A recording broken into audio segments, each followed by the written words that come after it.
En el nombre del Padre, y del Hijo, y del Espíritu Santo. Amén.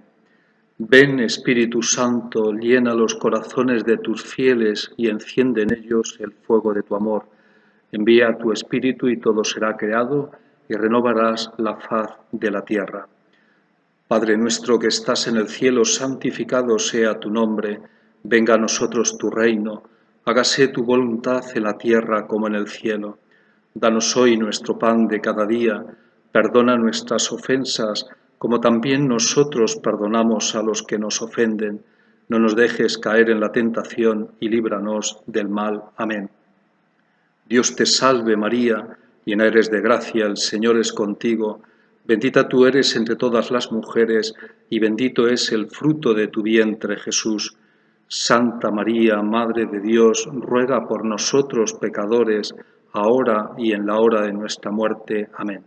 Gloria al Padre, y al Hijo, y al Espíritu Santo, como era en el principio, ahora y siempre, por los siglos de los siglos. Amén. En el nombre del Padre, y del Hijo, y del Espíritu Santo. Aquí desde la capilla de la parroquia de Santa Teresa de Jesús, en Toledo, dirigimos esta meditación dentro del contexto de este retiro del mes de mayo para Getsemaní. Deseo que estéis todos bien en este tiempo de prueba como está siendo la pandemia del COVID-19. Agradezco, como en otras ocasiones, la invitación de Pepe Anaya, el conciliario de Getsemaní, a dirigir este retiro, en este caso en condiciones tan distintas a otras. Es una invitación a rezar con vosotros, a ser todos evangelizados mediante la palabra. El tiempo litúrgico de Pascua nos hace mirar a Pentecostés, indicándonos el fruto más precioso de este tiempo, que es recibir el Espíritu Santo.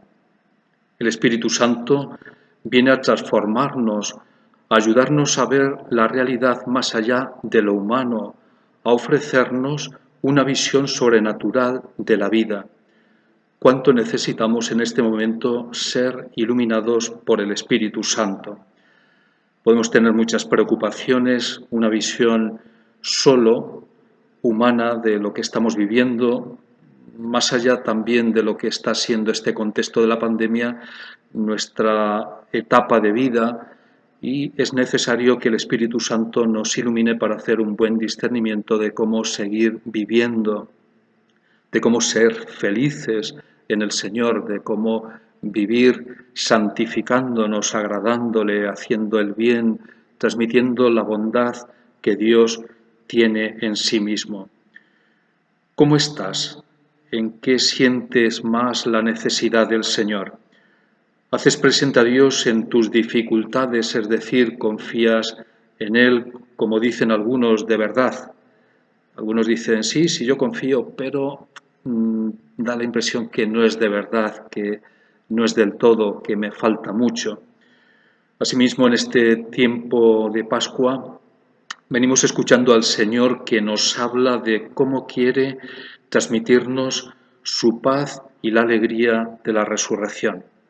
Volvamos a coger la paz de Cristo resucitado, volvamos a encontrar en Cristo resucitado la alegría cristiana. Vamos a tener un tiempo de oración en este retiro. Tengamos presente que para rezar lo más necesario es comprender quién es Dios y quiénes somos cada uno de nosotros. Profundicemos en la grandeza de la bondad de Dios. Dios es amor, Dios es plenitud, y también comprendamos la hondura de nuestra miseria, como ciertamente estamos necesitados de Dios. Nadie puede sentirse autosuficiente y sin ningún tipo de necesidad de todo cuanto el Señor quiere ofrecernos. Al adentrarnos en la hondura de nuestra miseria, Jesús se hace presente en nuestras vidas y hace siempre un juicio de misericordia. A veces nosotros mismos somos duros con nosotros, somos duros con los demás, no tenemos compasión y misericordia suficiente, y descubrimos qué interesante que Jesús siempre Él es misericordioso, aunque nosotros a veces cuando juzgamos para condenar, Él juzga para salvar. Qué abismo de actitud la de Jesús y la nuestra. Acudamos a la misericordia del corazón que siempre ama, y pidámosle un corazón semejante al suyo en este día de retiro. Necesitamos seguir haciendo la experiencia de ser evangelizados con el único mensaje que responde a este fin, el Evangelio. ¿Queremos ser evangelizados? Solo el Evangelio puede poner evangelización en nuestros corazones, o lo que es lo mismo, solo Jesús puede evangelizarnos. 3 consideraciones en esta meditación. La primera, en relación con el texto de las bienaventuranzas, como Jesús nos ofrece el estilo del hombre nuevo, ese hombre que ha de buscar la dicha y la felicidad de una manera muy concreta, tal y como Él nos indica. El cristiano ha recibido del Señor las consignas para la felicidad que tanto ansía todo ser humano en las bienaventuranzas. ¿Realmente, preguntémonos, contamos con esta propuesta de felicidad en nuestro momento presente? ¿Buscamos ciertamente en las bienaventuranzas ser felices? Bienaventurados los pobres de espíritu, bienaventurados los que lloran, los que tienen hambre, los que tienen sed de justicia. ¿Dónde buscamos la felicidad y la dicha? Tomamos como referencia en ese ámbito del Sermón de la Montaña un fragmento que es más breve, con el que vamos a procurar ser evangelizados. Es el texto de Mateo 5, 13, 16. Es el Señor en el Sermón de la Montaña quien nos enseña, en el contexto de la bienaventuranza, que la dicha, la bienaventuranza, debe ser irradiada. Este es el primer punto de esta meditación, una felicidad que debemos tener los cristianos que ha de ser irradiada. Nos dice Jesús: vosotros sois la sal de la tierra, mas si la sal se desvirtúa, ¿con qué se la salará? Ya no sirve más para nada, sino para ser tirada fuera y pisoteada por los hombres. Vosotros sois la luz del mundo. No puede ocultarse una ciudad situada en la cima de un monte, ni tampoco se enciende una lámpara y la ponen debajo del celemín, sino sobre el candelero, para que alumbre a todos los que están en la casa. Brilla así vuestra luz delante de los hombres, para que vean vuestras buenas obras y glorifiquen a vuestro Padre que está en los cielos.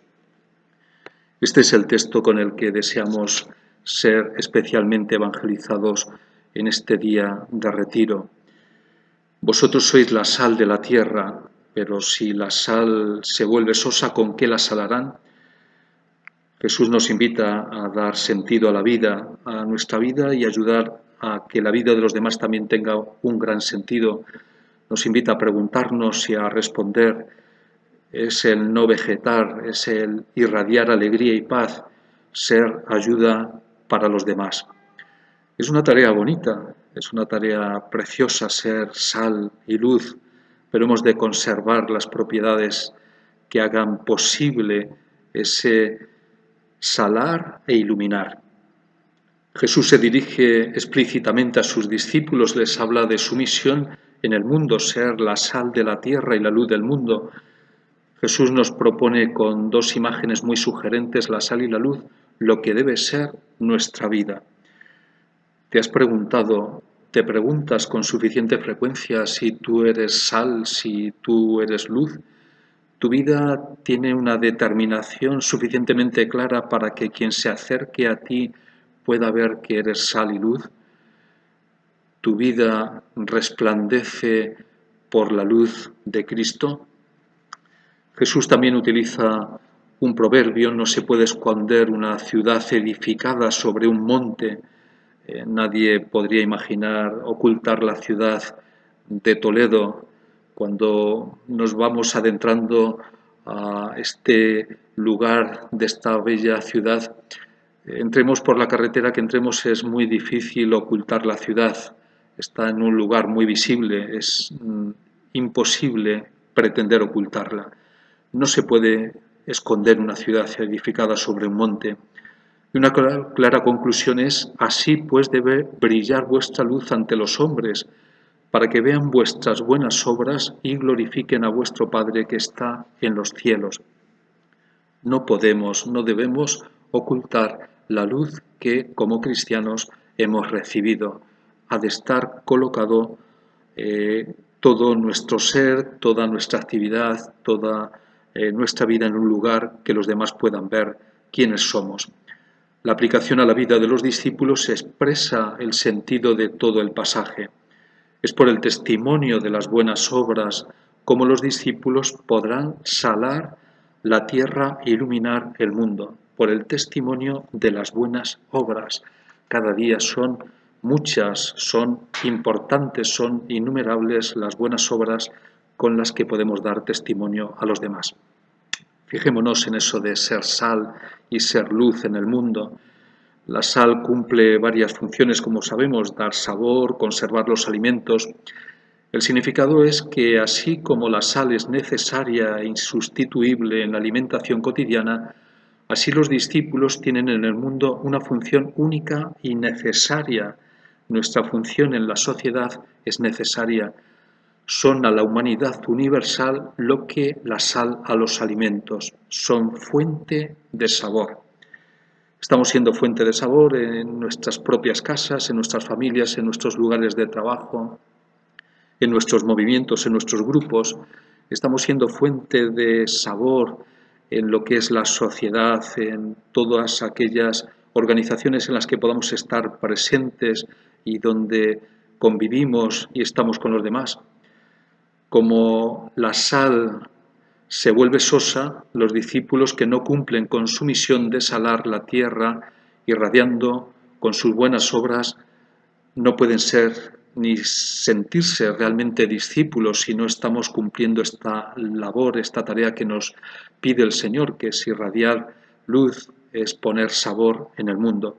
Para nada valen ya sino para tirarlos fuera y que los pisen los hombres. Procuremos ser sal, procuremos salar nuestra sociedad.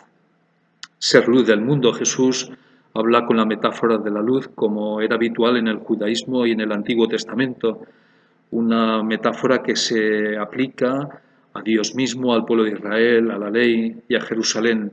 Han de ser luz. Dios es la luz de Jerusalén y de su pueblo. De este modo el pueblo se convierte en luz para el mundo. La conclusión que se desprende, por tanto, apunta a que los discípulos no deben escatimar la luz que han recibido. ¿Qué hemos recibido nosotros? Pensemos en esta trayectoria de vida eclesial, de vida cristiana, cuánto hemos recibido, cuánto estamos obligados a entregar a los demás, a poner delante de los demás, a favorecer para que ellos tengan un encuentro con el Señor. No escatimemos ser luz, no nos vamos a desgastar, no nos vamos a anular por entregar esa luz, no la vamos a perder, sino que, al contrario de lo que puede suceder en lo material, en la medida en que entregamos lo espiritual, más crece en nosotros, más sobreabundará en nosotros.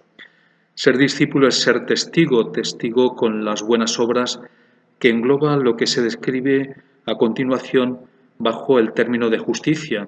En el Sermón de la Montaña, las expresiones buenas obras, justicia que practicar, buenos frutos, hacer la voluntad del Padre, está interrelacionado y remite al conjunto del programa de vida formulado en el discurso. Vivir la justicia de Dios, vivir cerca de Dios significa dar buenos frutos, es practicar la justicia, tener buenas obras. Está al alcance de todos. Nadie puede decir es que para mí no hay posibilidad de hacer buenas obras, no tengo a quién favorecer. Todos tenemos muchísimas oportunidades para ayudar, favorecer y acercar la presencia de Dios y que puedan comprender el misterio de Dios. El brillar con una vida conforme a las exigencias del Sermón de la Montaña no tiene la finalidad de concentrar la atención en uno mismo, sino la de conducir a los hombres a dar gloria a Dios Padre. Cuando hagamos algo bueno, especialmente cuanto más nos cueste, pensemos que es un momento muy propicio para que los demás puedan dar gloria a Dios. que los demás no solamente puedan quedarse en que tal persona ha hecho algo que está bien y que les ha ayudado, sino que puedan ver la gloria de Dios presente en el mundo a través de cada persona que somos sus instrumentos. Es posible que vean la gloria de Dios. Ojalá que glorifiquemos a Dios y muchos sean los que glorifiquen a través de nuestras obras a Dios. La luz que emana del discípulo por medio de sus obras conduce a la fuente de la luz, es decir, a Dios. Cuando alguien ve que hemos hecho algo bueno y que lo hemos hecho por Dios, les interroga, quizás les pregunta más de uno que si ellos no podrían ser también así, si ellos no pueden tener algún gesto, algún signo, aunque sea pequeño detalle para con los demás. Todo eso lleva a Dios. La fuente única, la fuente más precisa y original de lo que es el bien y el amor está en Dios.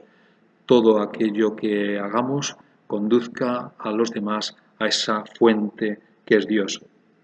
Este pasaje debe comprenderse en relación con Mateo 6, 1, 18. Hay que practicar la justicia no para ser vistos y alabados por los hombres, sino para rendir homenaje a nuestro Padre que ve en lo secreto y que discierne nuestras verdaderas motivaciones.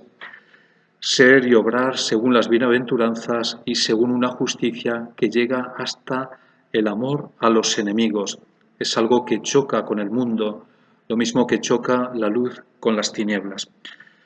Si los demás ven que hay algo que en realidad no nos es fácil llevarlo a cabo, que nos cuesta, pero lo hacemos, como es, por ejemplo, cada vez que alguien nos desprecia, cada vez que alguien tiene una actitud negativa hacia nosotros y nosotros como respuesta no tenemos la misma negatividad, sino que tenemos costándonos, pero un intento, un esfuerzo e incluso una virtud clara de amar, de perdonar, de ser comprensivos, de tener misericordia, eso cala en los demás, eso puede hacer mucho bien.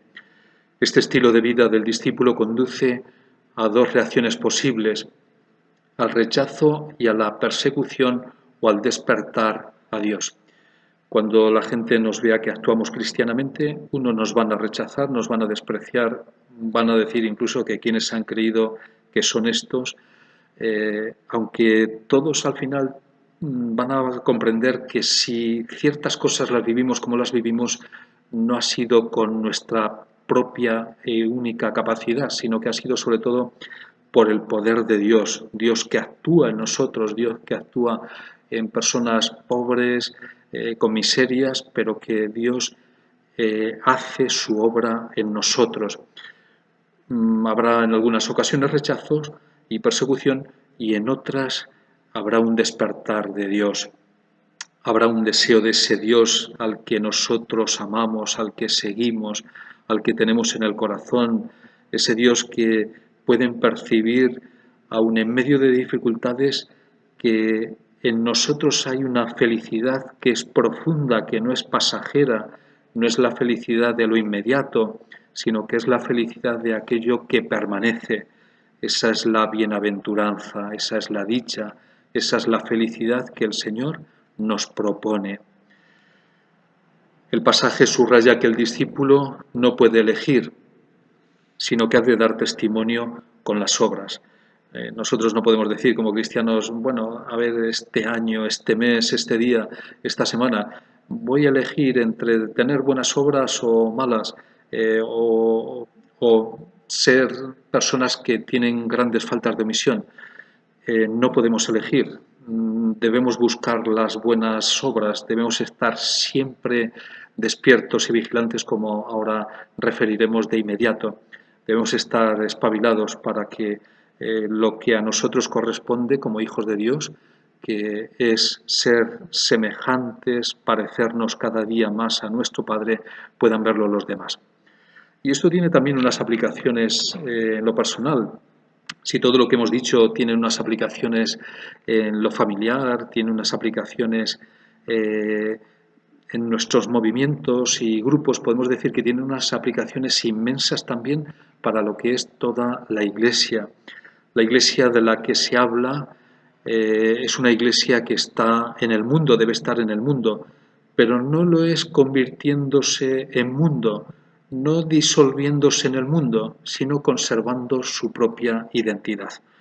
Ojalá que copiemos poco de las cosas del mundo, que tengamos iniciativas y seamos creativos no para hacer cosas similares al mundo, que aquello que muchas veces es como la imagen del mundo, aquello que hace quedar bien, ser atractivos en el mundo, no sea lo que la Iglesia busque como manera de acercar a la gente a la Iglesia, sino que realmente nosotros no nos disolvamos en el mundo, sino que tengamos nuestra propia y clara identidad, una identidad que puedan conocer y tener cuenta clara los demás de ella.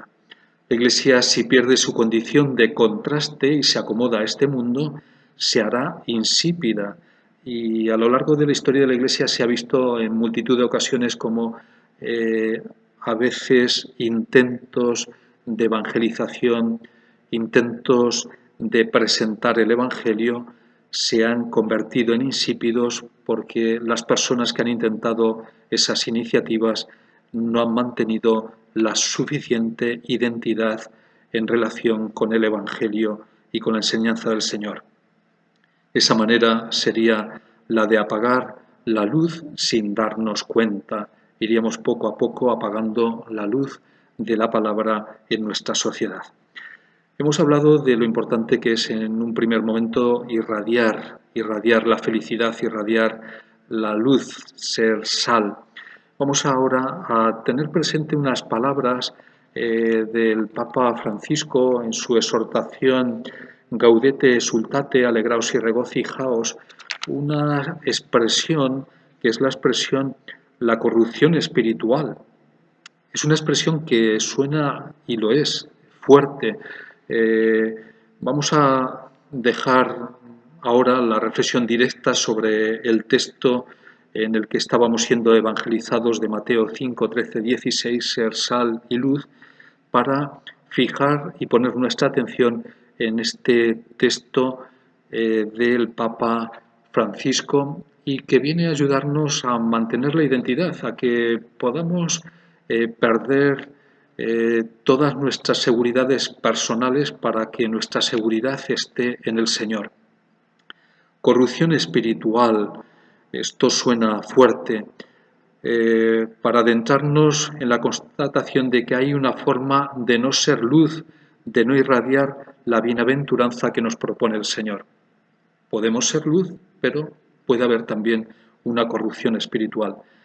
Se trata de ver que el Papa presenta en los números citados una serie de actitudes que son negativas y en las que hemos de estar vigilantes porque se pueden dar. No pensemos que se dará en otros, pensemos que también se puede dar en nosotros parcialmente, podemos estar salpicados, algo de esto puede haber en cada una de nuestras vidas. Todos sabemos que en esta exhortación el Papa tiene como objetivo hacer resonar una vez más la llamada a la santidad, nos lo dice en el número 2. Y en la quinta y última parte que expone esta exhortación habla de lo que es el combate, la vigilancia, el discernimiento. Podemos definir la vida como un combate. La vida, muchos cuando hablan dicen es que la vida es una lucha, es un combate y ciertamente lo es. Pues en este contexto de lucha, de combate, de cómo nunca hemos de perder esta perspectiva de lo que es la vida, tiene mucho de contradicción, tiene mucho de esfuerzo, de sacrificio, hemos de preguntarnos si mi vida es susceptible de dicha corrupción. ¿Puedo ver, atisbar algo que me haga sobreentender o entender claramente que puede haber ciertos aspectos que están algo corrompidos? Para caminar hacia la santidad hemos de permanecer atentos, nos recuerda el Papa, a lo siguiente. Lo primero es el guardarnos de toda clase de mal que encontramos en la primera carta a los tesalonicenses en el 5:22. Guardarnos de toda clase de mal. Hay algunos aspectos de la sociedad que en definitiva no son buenos y que hemos condescendido con ellos, que no nos estamos guardando suficientemente de ellos. En el Evangelio según Mateo 24:42 y en Marcos 13:35 nos propone el Papa que nos fijemos en esas palabras del Señor: estad en vela. Quien no está en vela, quien no está pendiente, quien no está haciendo un discernimiento de su vida, posiblemente esté corrompiendo su vida espiritual, porque da todo por bueno. Y no significa que hemos de poner bajo sospecha nuestra vida, pero sí que con toda claridad hemos de saber discernir: esto está bien y damos gloria a Dios porque se sirve de nosotros para que otros también puedan dar gloria a Dios. No es obra nuestra, el mérito primero es mérito de Dios, pero que nunca justifiquemos nuestras desidias, nuestras perezas, nuestras actitudes negativas, nuestra cobardía en el seguimiento del Evangelio, en la respuesta al Señor, que haya un discernimiento y estemos en vela. Cada cosa llamémosla por su nombre, a lo que esté bien reconozcámoslo, démosle gracias al Señor, y lo que esté mal no nos habituemos a ello, no lo hagamos norma de vida, consentida, aprobada e incluso como aquellos que dicen que es que yo soy así y entonces tengo que seguir siendo así. Quien tiene ese pensamiento, que lo vaya cambiando si quiere vivir como verdadero cristiano. Quien sabe de sus fallos y de sus pecados no puede decir que yo soy así y tengo que seguir siendo así, sino que tiene que seguir pidiéndole al Señor que le cambie. Decía San Agustín: hagamos lo que podamos y en lo que no podamos pidámosle al Señor. Que esa sea también una de las bases de nuestra vida espiritual. Hagamos lo que podamos. Son muchas las cosas que venimos haciendo bien, en las que estamos poniendo esfuerzo, en las que hay delicadeza e interés, pero también sabemos que hay otras en las que, aunque estamos intentando llegar a donde el Señor nos pide, hay bastante deficiencia en nuestra vivencia de esos aspectos. Y nos dice San Agustín: pidamos al Señor para que Él nos conceda aquello que nosotros no podemos o que nos vemos más lejos. Estemos en vela y no nos entreguemos al sueño. Otra expresión que volvemos a escuchar en San Pablo en 1 Tesalonicense 5, no estemos como adormecidos, atontados en la vida, podamos estar despiertos, podamos tener una clarividencia en nuestra manera de plantear nuestra propia vida, aunque con limitaciones, y que no nos asuste, forma parte de la naturaleza humana. Nadie se sienta contrariado porque ves ciertas limitaciones en las que está luchando, pero que sabe que Dios actúa, que vamos a tener que poner mucho esfuerzo, vamos a tener que exigirnos mucho, pero que Dios no deja de actuar, y esto es lo más importante. Creamos mucho en la obra que Dios está haciendo en todos y cada uno de nosotros. Él no va a parar nunca, Él no descansa ni de día ni de noche, sigue buscando nuestra salvación. Lo venimos escuchando en este tiempo de Pascua de Resurrección. Jesús no ha venido a condenar al mundo, no viene a condenar, sino que viene a salvar. Que esa actuación salvadora del Señor la tengamos presente en nuestra vida y en la de los demás. Que digamos: yo vivo un proceso, los demás están viviendo otro, confiemos en lo que está haciendo el Señor. A veces no entenderemos, nos resultará raro, no comprenderemos muchas cosas, pero confiemos que hay alguien que no deja de actuar. Jesucristo, en su amor misericordioso, sigue actuando para llevarnos a Él. Quienes sienten que no cometen faltas graves contra la ley de Dios, dice el Papa Francisco, pueden descuidarse en una especie de adormecimiento. No advierten la tibieza que poco a poco se va apoderando de su vida espiritual. Es cierto que no es lo mismo un pecado grave que un pecado venial, pero tengamos siempre presente esa imagen de San Francisco de Sales. Da lo mismo tener atado un pajarillo con una gran maroma que con un hilo. De ninguna de las maneras puede volar. Nos hace entender que todo aspecto de nuestra vida es revisable, todo aspecto de nuestra vida requiere nuestra atención, no porque sea una falta menor, que es cierto que es menor, que no es un pecado grave, no hemos de darle importancia. Cualquier pequeño detalle habla de caridad o habla de imperfecciones.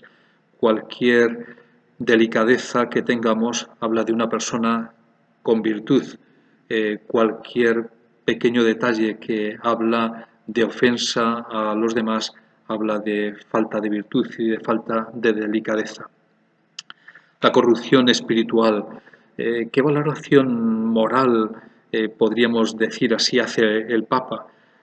Pues el Papa dice de esa corrupción moral, de esa corrupción espiritual, que es peor que la caída de un pecador. Y aquí viene una pregunta que yo me hago. ¿Puede ser mi pecado más grave que el de aquel que peca gravemente? Bien, requiere una respuesta. Ante todo requiere que nos preguntemos ante el Señor. Es peor que la caída de un pecador cuando hay en mí una corrupción espiritual, cuando hay un adormecimiento, cuando no soy sal, cuando no soy luz, cuando he perdido el sabor, cuando no doy sentido. Hay un motivo para dicha gravedad, porque se trata de una ceguera cómoda y autosuficiente, donde todo termina pareciendo lícito, como que todo lo que estamos haciendo es como tiene que ser, en definitiva. Algunas cuestiones que nos propone el Papa para hacer examen es el engaño al que podemos estar acostumbrados a engañar, a mentir, a no decir la verdad, a no vivir en la verdad, a no actuar en la verdad, a no hablar en la verdad. La calumnia, el egoísmo, en sus distintas manifestaciones, cuántos egoísmos, de cuántas maneras se puede manifestar el egoísmo en las personas. El Papa nos da un toque, nos llama la atención en revisar estos aspectos, el engaño, la calumnia, el egoísmo. El egoísmo engloba, podemos decir, todo, porque cualquier pecado tiene su raíz en el egoísmo. Y tantas formas sutiles de autorreferencialidad, ya que el mismo Satanás se disfraza de ángel de luz. Y nos pone aquí el Papa el ejemplo de David, el rey David, y de su hijo Salomón, haciendo una gran diferencia, y es que David, a pesar de sus gravísimos pecados, supo remontar su miseria. Una frase que nos puede quedar para este retiro: remontar nuestra miseria. David supo remontar su miseria. Que sepamos dejar a un lado nuestra miseria, sepamos superarla, remontar en nuestra vida tantos y tantos aspectos que están bajos, que están en desaliento, en desánimo, en falta de luz, para poner todo eso en altura, para que pueda iluminar, para que pueda dar gloria a Dios. Jesús nos advirtió de esta tentación engañosa que nos va deslizando hacia la corrupción, y argumenta el Papa con dos textos, con dos imágenes fuertes. Una en relación con Lucas 11, 24, 26, dice una persona que es liberada del demonio, que pensando que su vida estaba limpia, terminó poseída por otros 7 espíritus malignos. No nos confiemos. Cada vez que superemos un pecado, que sea motivo para espabilar más, para dar nuevos pasos, no para relajarnos y tranquilizarnos. Eso sí, la vida cristiana tiene un indicador claro de hacer las cosas bien, y es que hemos de vivir con mucha paz. Es uno de los indicadores de la verdadera vida cristiana, que nuestra vivencia de la fe nos transmita paz, podamos transmitir paz a los demás. Es importante, es muy importante la paz del resucitado. una paz que hemos de conservar siempre y que hemos de ser capaces de transmitir. No se trata de poner nuestras vidas en inquietud negativa, mala, sino en en un contraste, en una confrontación contra el mal, pero desde la paz. Y también otra imagen fuerte es de 2 Pedro 2:22 que nos refiere el Papa sobre aquel perro que vuelve a su propio vómito. Aquel que se confía puede volver nuevamente a pasos que nunca debería haber dado, que los ha dado y en los que puede volver a caer. Bien, pues hemos visto hasta aquí ese segundo punto. En el primer punto, irradiar la felicidad, ser sal, ser luz. En el segundo punto, hemos tenido presente esa corrupción espiritual de la que nos habla el Papa Francisco en la exhortación Alegraos y regocijaos. Y ahora, muy brevemente ya, y como conclusión, algunas cuestiones muy breves, prácticas, en nuestro camino, que ha de ser camino de santidad. Una santidad deseada, una santidad en la que hay una clara colaboración, una santidad en la que estamos realmente entregándonos de manera valiente, consciente, en una manera que intenta corresponder enormemente al Señor. Cuestiones prácticas en este camino de santidad. Muy interesante es lo que estamos haciendo en este día, la necesidad de hacer un alto en el camino. Necesitamos con frecuencia hacer altos en el camino. Un retiro, como el de hoy, días en los que podamos buscar mayor dedicación al Señor, la oración, necesitamos rezar. No rezar es quedarnos en una anemia total, es perder el sabor que debemos tener si queremos ser sal. Es perder la fuerza de la gracia, es perder la fuerza del apostolado. El Señor está en el centro de todas las cosas y sin embargo lo hace de una forma silenciosa, discreta, muchas veces tan imperceptible. Vive con nosotros incluso físicamente. Tenemos ahí detrás la imagen del sagrario. Cristo presente físicamente, Cristo siempre permanece en casa esperándonos para escucharnos, para acogernos, para ofrecernos salvación. Y una oración que ha de ser de corazón.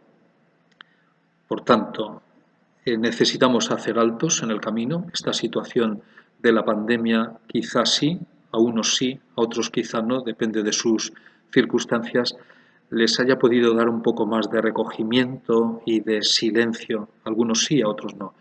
Pero hemos de procurar en toda circunstancia, en todo caso y en todo momento, buscar etapas de nuestra vida que puedan ser de más oración, de más encuentro con el Señor. Una segunda cuestión práctica es la unidad de vida. Con facilidad fragmentamos la vida en muchos sectores que no guardan ninguna unidad. Va por un lado nuestra vida cristiana, por otro lado va nuestro trabajo y nuestras actitudes en el trabajo, por otro lado va nuestros momentos de distracción, de diversión, de ocio. Bien, hemos de buscar que todo tenga una unidad de vida, que todo esté en referencia al Señor, que podamos vivir lo que denominamos la presencia del Señor. Vivamos en la presencia del Señor, nos sintamos vistos por el Señor, sintamos ese amor del Señor que nos está viendo, que nos está mirando, permanentemente nos está mirando con amor y nos está manifestando el inmenso amor que nos tiene. Los miedos, con las correspondientes fatigas, son indicadores de la falta de unidad de vida. A más falta de unidad de vida, más miedos, más temores, más resquebrajada está nuestra existencia. Hagamos lo que nos dice el Señor, buscad ante todo el reino de Dios, lo demás se dará por añadidura. Una unidad de vida en la que todo nazca del Señor, todo proceda del Señor.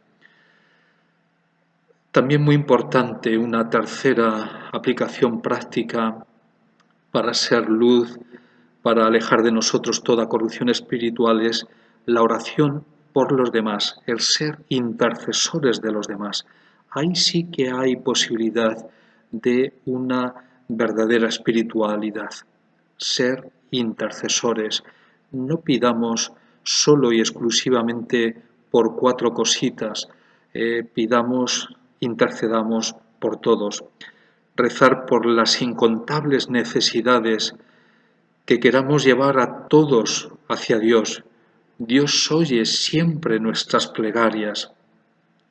Quienes tenemos fe, quienes vivimos buscando al Señor de manera permanente, sabemos que lo más que podemos hacer es rezar. Junto a ese rezar habrá siempre un compromiso, una acción, una actividad, pero todo aquello que no nace de la oración va a quedar enormemente empobrecido y con poca fuerza de llevarse a cabo, de llegar a la realidad. Y por último, una cuarta aplicación en este camino de santidad es la vivencia de la Eucaristía. Solo puede ser apreciada posiblemente bien por aquellos que ya aman al Señor y creen en su presencia activa y amorosa para nosotros. Es la presencia de Cristo que te dice, que me dice a mí: yo soy el pan vivo bajado del cielo, yo soy tu alimento, yo soy lo que tú necesitas, tú sin mí no puedes nada, permaneced en mi amor. Hemos de estar unidos a Cristo, Cristo Eucaristía, como está el sarmiento a la vid. Todo esto lo pedimos a través de la Santísima Virgen. Estamos en el mes de mayo, caminamos hacia Pentecostés, sintámonos reunidos todos en el cenáculo, María presente en medio de ellos, alentando a la Iglesia. María nos está alentando permanentemente a todos nosotros, nos está hablando de su Hijo, se está dirigiendo como Madre del Señor y Madre nuestra a nuestros corazones para hacernos entender a dónde nos quiere llevar el Señor. Es el Señor de la vida, el Señor de la vida presente y la futura. La Virgen María quiere hacernos ver que lo que en ella como ser humano se cumplirá, se cumplió con su asunción en cuerpo y alma, se cumplirá también en todos nosotros. Tengamos ánimo, tengamos el deseo de una mayor correspondencia al Señor, pidámosle que la fuerza y la luz del Espíritu nos ilumine, que podamos seguir en la lucha, en el combate y hagamos un buen discernimiento de lo que debe seguir siendo nuestra vida. Os doy gracias por haber seguido esta meditación y sobre todo que sepáis escuchar al Señor, que Él es el que sí dirige aquella palabra que siempre es acertada, oportuna y es la palabra que cada uno de nuestros corazones necesitamos. Que Dios os bendiga.